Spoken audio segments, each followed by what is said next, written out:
الحمد لله نحمده ونصلي على رسوله الكريم أما بعد فقد قال الله تعالى في كلامه المجيد وفرقانه الحميد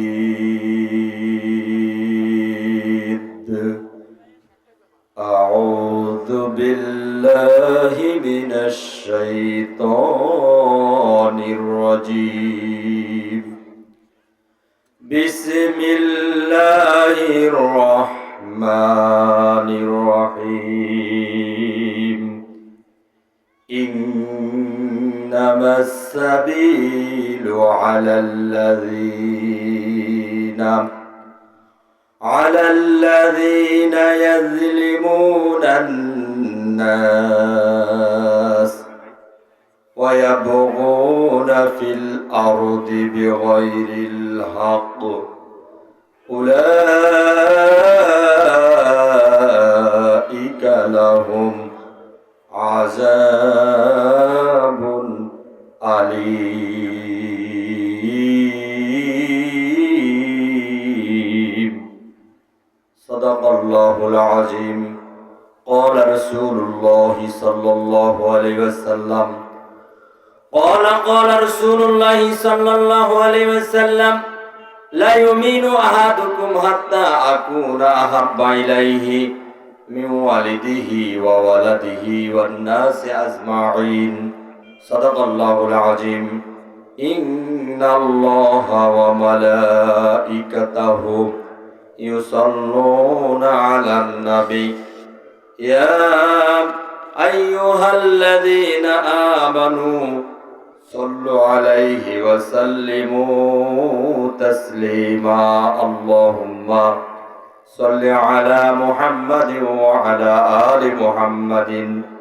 كما صليت على إبراهيم وعلى آل إبراهيم إنك حميد مجيد اللهم بارك على محمد وعلى آل محمد كما باركت على إبراهيم وعلى آل إبراهيم إنك حميد مجيد اللهم آمين ربنا ظلمنا أنفسنا وإن لم تغفر لنا وترحمنا لنكونن من الخاسرين আয় পরওয়ারদিগার দক্ষিণ ধোবাডাঙ্গা ইন্দিরার পার সুন্দরগঞ্জ গায়েবান্ধা আজকের এই দ্বিতীয় দিন তাফসীরুল কোরআন মাহফিলের শুরুতে দরুদ ইব্রাহিম তেলাওয়াত আনতে আয়াতে কারিমাকে সামনে তেলাওয়াত আনতে তোমার শাহী দরবারে দুখানি হাত কাঙ্গালের মতো উঁচু করে ধরেছি। মেহেরবানি করে আজকের এই মাহফিলকে তুমি কবুল আর মঞ্জুর ফরমাও।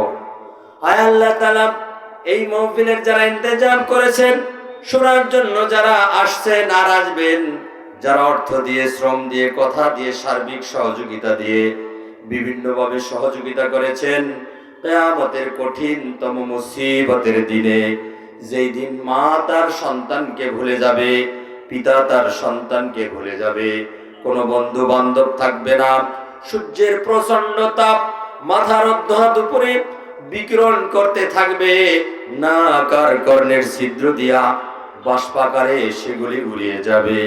ওই মুহূর্তে, বিপদের মুহূর্তে এই মাহফিল আমাদের প্রত্যেকের জন্য নাজাতের ওসিলা বানাও। আয় আল্লাহ তাআলা, আজকের এই মাহফিলকে তুমি কবুল করে নাও। আমাদের জীবনের সকলের গুনাহ খাতা মাফ করে দাও। আমাদের শেষ ঠিকানা জান্নাত হিসেবে কবুল করে নাও। রব্বানা তাকাব্বাল মিন্না ইন্নাকা আনতাস সামিউল আলিম ওয়া তুব আলাইনা ইন্নাকা আনতাত তাওয়াবুর রহিম। আয় আল্লাহ, কোরআনের কিছু কথা বলার জন্য এসেছি, তোমার পক্ষ থেকে আমার প্রতি মদদ দান করো। কোরআনের কথাগুলি সুস্পষ্টভাবে বলার তৌফিক এনায়েত করে দাও। সুবহানা রাব্বিকা রাব্বিল ইজ্জাতি আম্মা ইয়াসিফুন ওয়া সালামুন আলাল মুরসালিন আলহামদুলিল্লাহি রাব্বিল আলামিন। লা ইলাহা জোরে লা ইলাহা ইল্লাল্লাহ, জোরে লা ইলাহা। যারা রাস্তায় দাঁড়িয়ে আছেন, যে সকল ভাই অযথা সময় নষ্ট না করে প্যান্ডেলের সামনে এসে বসে পড়েন, আপনাদের কপাল খুলে যাবে। আজকে অন্তত এই মাহফিলের মর্যাদা রক্ষার জন্য এসে যান, আপনাদের কপাল খুলে যাবে। আল্লাহ রাব্বুল আলামিন পবিত্র কোরআনুল কারীমে ইরশাদ করেছেন, ফাইদা কুরিয়াল কুরআনু ফাসতামিউ লাহু ওয়া আনসিতু লাআল্লাকুম তুরহামুন।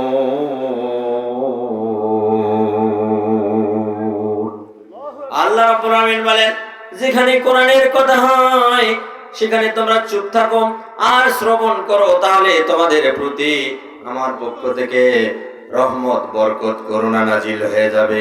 আজকের এই দুনিয়ার জমিনে এই জায়গাটা যেখানে কোরআনের কথা হচ্ছে, হাদিসের কথা হচ্ছে, আল্লাহর কথা হচ্ছে, আমরা যদি এখানে নীরব থেকে শ্রবণ করি আল্লাহর ভাষায়, আল্লাহ যেহেতু বলেছেন তোমাদের রহমত, বরকত, করুণা নাজিল হবে, অবশ্যই আমাদের উপর রহমত, বরকত এবং করুণা নাজিল হবে।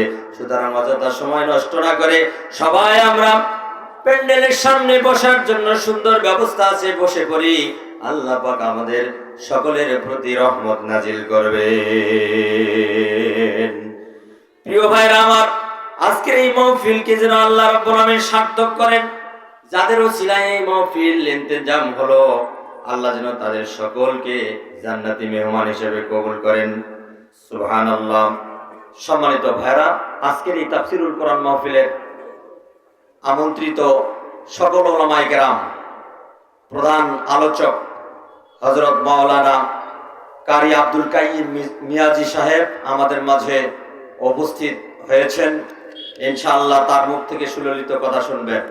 এরপরে বিশেষ বক্তা আছেন খ্যাতিসম্পন্ন বাংলা ও নন্দিত আল কোরআন আলোচক মাওলানা ইমদাদুল হক, অধ্যাপক মাওলানা ইমদাদুল হক, তিনিও আমাদের মাঝে যথাসময়ে আসবেন ইনশাআল্লাহ। তার আগ দিয়ে আমরা কিছু কথা বলছি। আল্লাহ পাক আমাদের এই কথাগুলি বলার তৌফিক দান করুক, সকলে বলি আমিন।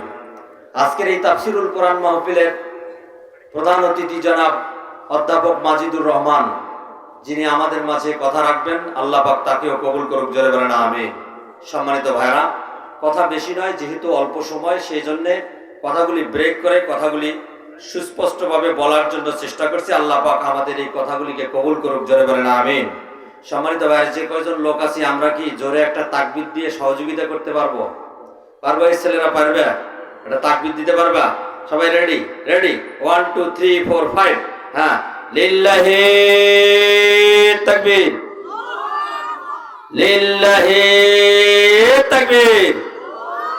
আল কোরআনের আলো ঘরে নয় বাইরে জ্বালো, আল কোরআনের আলো সংসদে জ্বালো, আল কোরআনের আলো। লিল্লাহি তাকবীর, মারহাবা।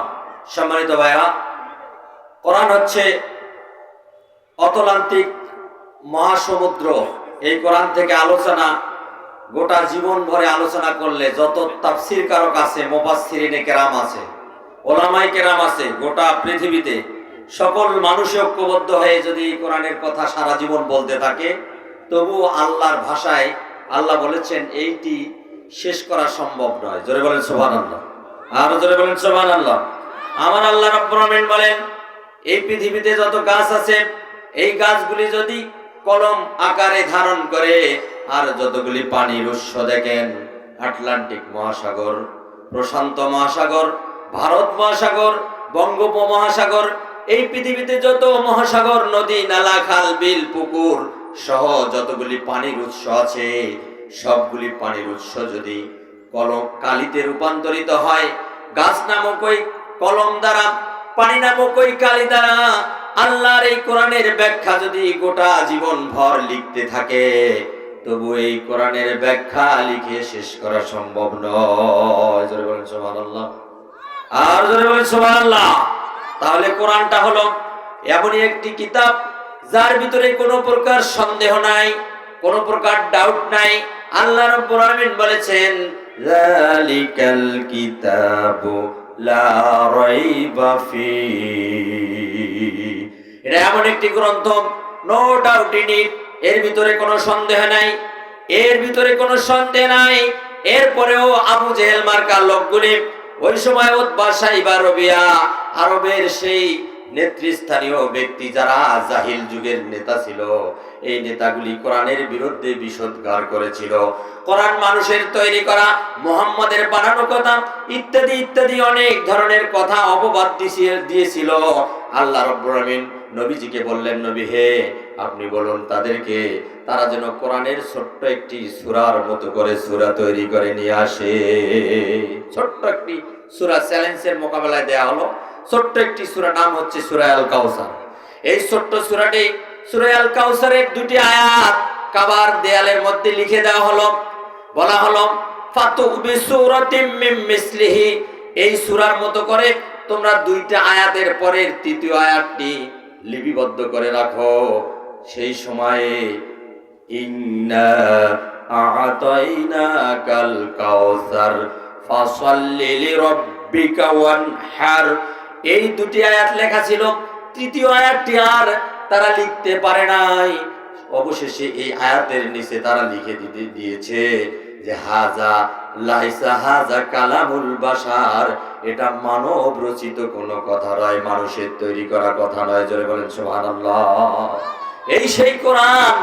তারপরেও আল্লাহ রাব্বুল আলামিন বলেছেন, যদি তোমরা এর পরেও সন্দেহ পোষণ করো, আল্লাহ পাক বলছেন ফাইল্লাম তাফআলু ওয়ালান তাফআলু ফাত্তাকুন নারাল্লাতী ওয়াকুদুহান নাস ওয়াল হিজারা।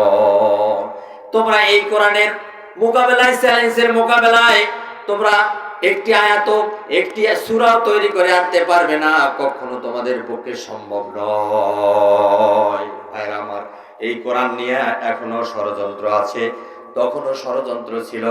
আবু জেহেল মার্কার লোকগুলি এই কোরআনের বিরুদ্ধে ব্যাপকভাবে ষড়যন্ত্র করেছিল।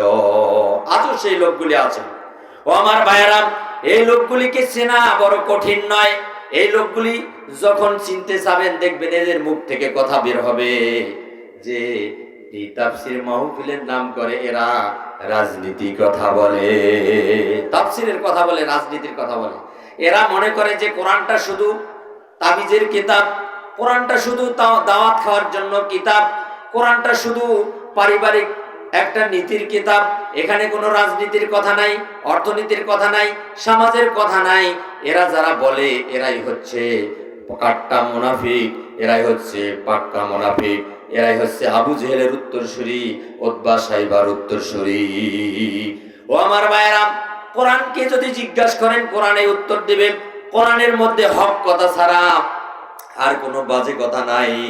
কোরআনের যে কথাগুলি আছে সবগুলি অর্থনীতি, সমাজনীতি, পারিবারিক নীতি, ধর্মনীতি এবং রাজনীতি, সব ধরনের নীতি। এমনকি আপনার পরিবারে যদি আপনার স্ত্রীর সাথে গন্ডগোল হয়, স্ত্রীর সাথে কিভাবে মোকাবেলা করবেন, কিভাবে স্ত্রীর সাথে সমাধান তৈরি হবে, এই সকল বিষয় পর্যন্ত কোরআনের মধ্যে দেয়া আছে। এমনকি আপনার হাতের আশিগুলো, চারাগুলো কিভাবে কাটবেন, হাদিসের পাকে এগুলিও সুন্দর সমাধান দেয়া আছে। কিন্তু কপাল পোড়া মুসলমান, আমরা কোরআনকে পড়তে জানি না। কোরআনের একটা অক্ষর, কোরআনের একটা সেন্টেন্স, কোরআনের একটা আয়াত, কোরআনের একটা বাক্য আমাদের ভিতরে নাই। বোম পাস করলে আমাদের ভিতর থেকে কোরআনের কথা বের হয় না, অথচ মুখ দিয়ে আমরা 100 ফতোয়াবাজি করি। ঠিক না ঠিক ভাই? যার বলে ঠিক না ঠিক? এরকম লোক আপনাদের এই ধোপাডাঙ্গায় নাই, এগুলি সব সুন্দরগঞ্জের ওই উত্তর এলাকায়। আপনারা দক্ষিণ এলাকার লোক তো, আপনাদের এইগুলো নাই, এগুলি সব উত্তরে। ও আমার ভাইয়েরা, আমি যে আয়াতখানা আপনাদের সামনে তেলাওয়াত করেছি, এই তেলাওয়াতকৃত আয়াতটি অনুবাদ করে একটু কথা বলে শেষ করবো ইনশাআল্লাহ। যেহেতু আমাদের সময় ব্রেক করা আছে, সময় অত্যন্ত গুরুত্বপূর্ণ সময়। আল্লাহ রাব্বুল আলামিন বলেছেন ওয়াল আসর ইন্নাল ইনসানা লাফি খুসর।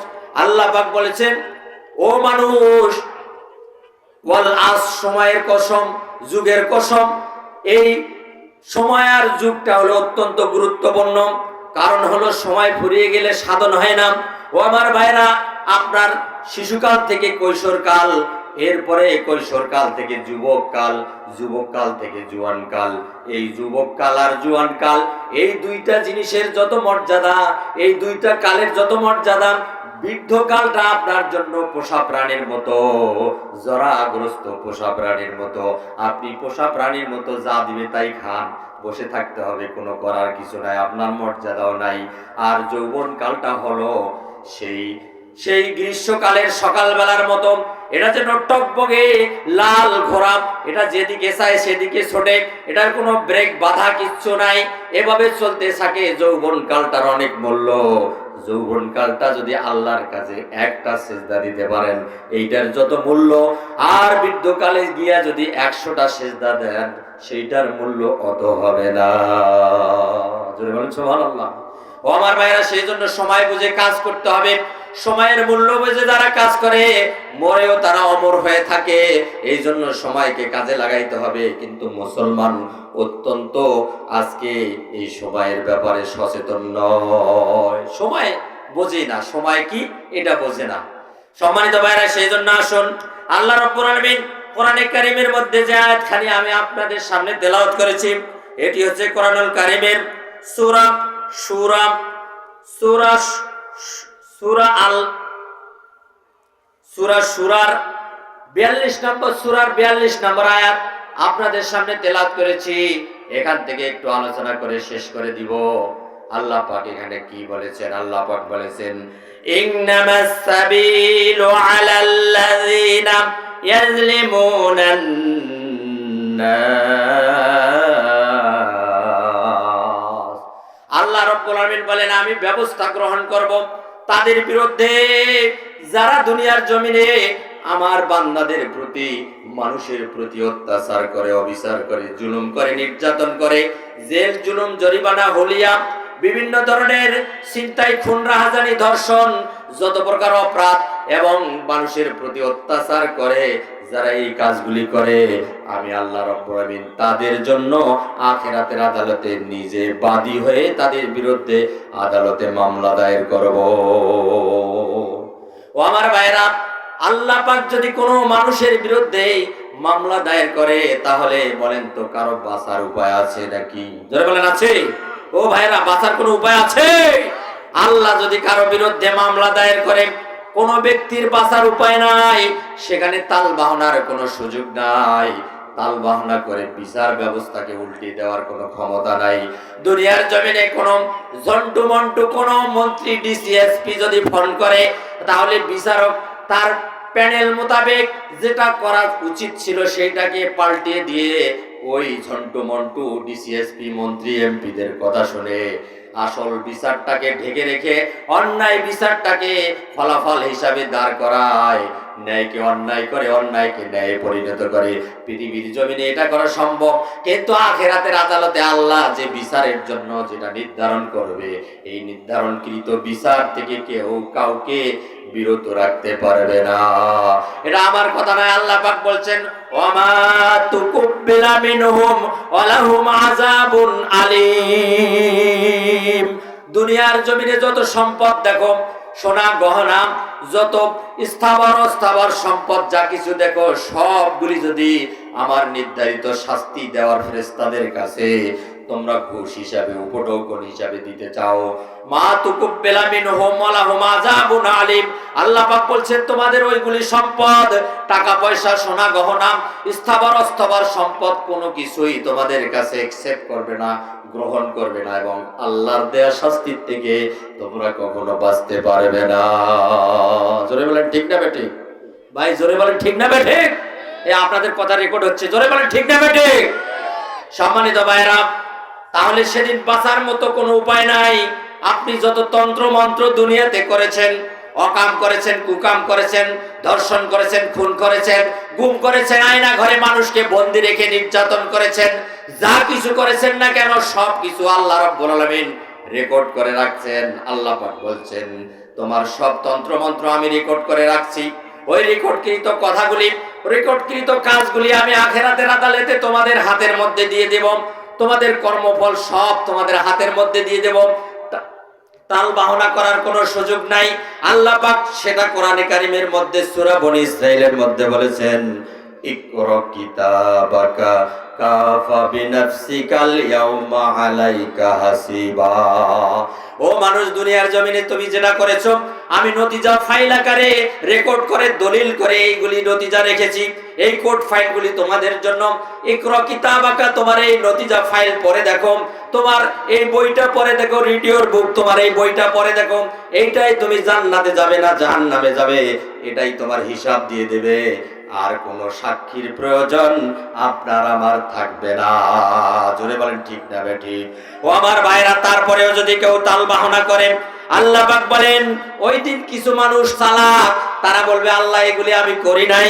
আল্লাহ পাক তাদের দাঁত ভাঙা জবাব আগে দিয়েছেন। আল্লাহ পাক বলেন, আল ইয়াউমা নাখতিমু আলা আফওয়াহিহিম ওয়া তুকাল্লিমুনা আইদিহিম ওয়া তাশহাদু আরজুলুহুম বিমা কানু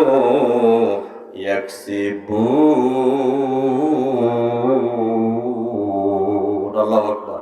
জোরে বলেন ভাই আল্লাহু আকবার। আরে লোক না থাকলে কি কাজ হয় নাকি? লোক থাকলে এখন বুলেট হয়ে যেত, বুলেট। জোরে বলেন ঠিক না ঠিক? ও আমার ভাইরা, আল্লাহ পাক বলেছেন সেই দিন ওই সকল মানুষ যারা চালাকি করবে, বলবে যে আমরা এগুলি করি নাই, আমাদের এগুলি কাজ নয়। আল্লাহ পাক বলবেন তোমাদের মুখটা বন্ধ করে দিব, প্যারাক মেরে দেব, ব্লু টেপ দিয়ে এঁটে দিব, তোমাদের হাত কথা বলবে, তোমাদের পা তোমাদের সঙ্গে সাক্ষী দেবে, আর তোমরা যা কিছু করেছো সব কিছু অর্জিত ফলাফল তোমাদের হাতের মুঠোয় দেওয়া হবে। অস্বীকার করার কোনো কিছু থাকবে না। ও আমার ভাইরা, আল্লাহ পাক আরো বলেন, ওয়াকালু লিজুলুদিহিম লিমা শাহিদতুম আলাইনা ক্বালু আনতাকানাল্লাহুল্লাযী আনতাকা কুল্লা শাইইন ওয়া হুয়া খালাকাকুম আওয়ালা মাররাতিন ওয়া ইলাইহি তুরজাউন। আল্লাহু আকবার। আল্লাহ রাব্বুল আমিন বলেন ওই দিন ওয়াকালু, তারা বলবে, ওই কাফিরেরা বলবে যারা জাহান্নামের মধ্যে যাবে, যাদের আমলনামা খারাপ হবে, তারা বলবে লিজুলুদিহিম, তাদের চামড়াকে বলবে, শরীরের ত্বককে বলবে, ত্বক মানে হলো চামড়া, শরীরের চামড়াকে বলবে, লিমা শাহিদতুম আলাইনা, ও আমার শরীরের চামড়া, ও আমার শরীরের ত্বক, তোমরা কেন আমাদের বিরুদ্ধে সাক্ষী দিচ্ছ? কলু, শরীরের চামড়া গুলি বলবে, আনতাকানাল্লাহুল্লাযী আনতাকা কুল্লা শাইইন ওয়া হুয়া খালাকাকুম আওয়ালা মাররাতিন ওয়া ইলাইহি তুরজাউন। ওই শরীরের চামড়া বলবে, আল্লাহ তোমাদেরকে প্রথমবার সৃষ্টি করেছে, আমাদেরকেও সৃষ্টি করেছে, আর আমাদেরকে কথা বলার অধিকার দিয়েছে, তাই তো আমরা তোমাদের বিরুদ্ধে কথা বলছি না, বরং আমরা সত্য কথাগুলি বলছি। শরীরের চামড়া, হাত, অঙ্গ প্রত্যঙ্গ, এগুলি যদি আপনার বিরুদ্ধে আখিরাতের আদালতে দাঁড় হয়ে সাক্ষী দেয়, তাহলে বাঁচার কোনো উপায় থাকবে নাকি? থাকবে? ও আমার ভাই, থাকবে না। এই জন্য বলুন, আজকে যারা এই পৃথিবীতে অন্যায় করেছে কাউকেও ছাড় দেয়া হয় নাই। পৃথিবীতে হামান, সাদ্দাত, কারুন, ফেরাউন, নমরুদ থেকে শুরু করে, আবু জেহেল থেকে শুরু করে 90 যারা আবু জেহেল এই পৃথিবীতে এসেছিল, সকলকে আল্লাহ শাস্তি দিয়েছেন।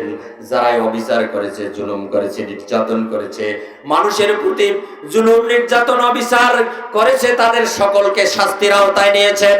ও আমার ভাইয়েরা, ফেরাউনকে ওই যে পানির মধ্যে চুবায়া তাকে শেষ করে দিয়েছেন, আর নমরুদকে একটা নোংরা মশা দিয়ে তাকে হত্যা করে মেরে ফেলেছেন।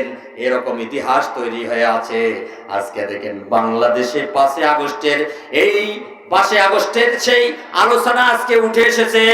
5 আগস্টের আলোচনায় দেখেন ওই যে স্বৈরাচার হাসিনা, তার উত্তরসূরি সেই এমপি মন্ত্রী যারা ছিল, তারা যে অবিচার করেছে, জুলুম করেছে, নির্যাতন করেছে মানুষের প্রতি, এই জন্য বাংলার মানুষ তাদেরকে প্রত্যাখ্যান করেছে, তাদেরকে ঝাঁটা পিটা করেছে, তাদেরকে লাথি মেরে বাংলার সীমানার থেকে তাদেরকে আউট করে দিয়েছে। ঠিক না বেটি? আমার ভাইরা, হাসিনা যা করেছে তা ইতিহাস বিবর্জিত কাজ করেছে। ইতিহাস আজকে আজকে ম্লান হয়ে গেছে হাসিনার অপকর্মে। সম্মানিত ভাইরা, আজকে সেই জন্য হাসিনার কপাল পুড়ে গেছে।